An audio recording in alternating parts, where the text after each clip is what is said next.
Marco Rubio this week found himself the butt of a joke, not over his policy, but over his choice of footwear, which you're going to see in this photo, which was originally taken by the AP. It's tweeted out, received many retweets from Michael Barbaro.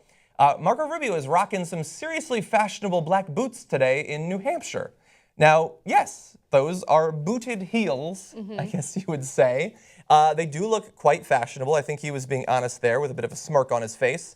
But it wasn't long before other people had picked this up, very high-profile people, and began to run with it. Rand Paul is the first you're going to see in this video. Hey guys, I'll be on The View in a few minutes. I'm here in Whoopi Goldberg's office trying to choose some shoes. We've seen Rubio has those cute new boots, and I don't want to be outdone. Cute little boots. Whoopi has a crazy amount. That was a lot of shoes for at your workplace. That's crazy. Isn't that crazy? Yeah, I mean, she's getting off light here. She's wealthy, so. Yeah, she's very wealthy. Yeah. And I often like her points on The View. Sometimes she goes a bit far. But anyway, so he's implying that Marco Rubio loves to wear cute little boots. Cute little boots. I wonder if he chose those words for any particular reason. Next, you're going to see Rick Tyler here. A vote for Marco Rubio is a vote for men's high-heeled booties. Okay. That is Senator Ted Cruz's communications director, by the way, not just some random person on Twitter. Let's see. Casey Hunt tweeted out, Jeb Bush traded cowboy boots for shoes that are better in New Hampshire snow. They're not high-heeled, he says, for the record. Hashtag Bootgazi. And that is a representative of his campaign as well.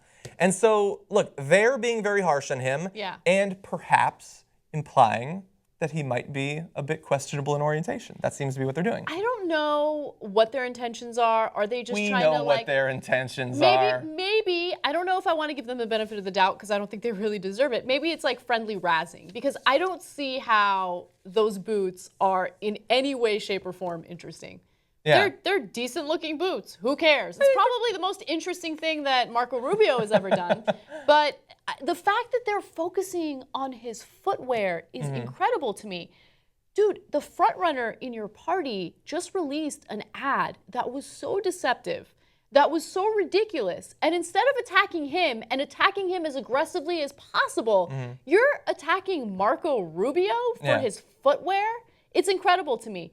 Donald Trump lies about the fact that Mexican immigrants are pouring into the country.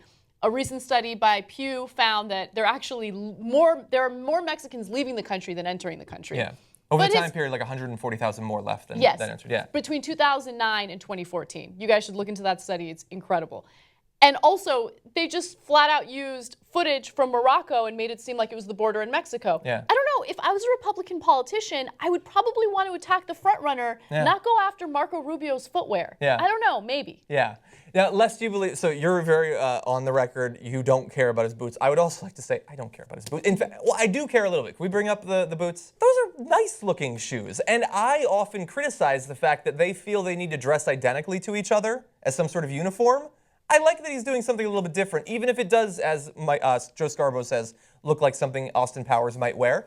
I imagine those would be reviewed quite well on Styleog. There's nothing wrong with those boots, I don't think. Maybe I'm desensitized to these boots because I'm Armenian, and all you need to do is add a pointier tip to them, and they're like the most Armenian boots ever made, right? They're fine. They're totally fine. Everyone needs to calm down. Marco Rubio, rock your boots. Yeah. I think you're ridiculous when it comes to a million other things like reproductive rights. But this is a non-issue. And one of the reasons why Trump continues to be the front runner is because his competition is weak sauce. Yeah. It's purposefully weak sauce. So the reason that we want to cover this is not because we think the boots are terrible, but because whether it's society, and I'm sure that there's a bit of razzing or whatever, but razzing is one thing, and razzing when you're competing for the position of a lifetime is a slightly different thing. And they are focusing on it because it's easy to. It's less than 1 month till the first Republican primary. And all of the people who are not Donald Trump are showing that they are still not willing to show, I'm not even going to use the term of anatomy, they don't have it in them to attack him in an effective way or even try to. They just keep punching down. It's like a gunman is rampaging through your school or something and you smack a puppy. Like, who cares about the fucking puppy? Get the gunman. Weird analogy. I don't know what that means.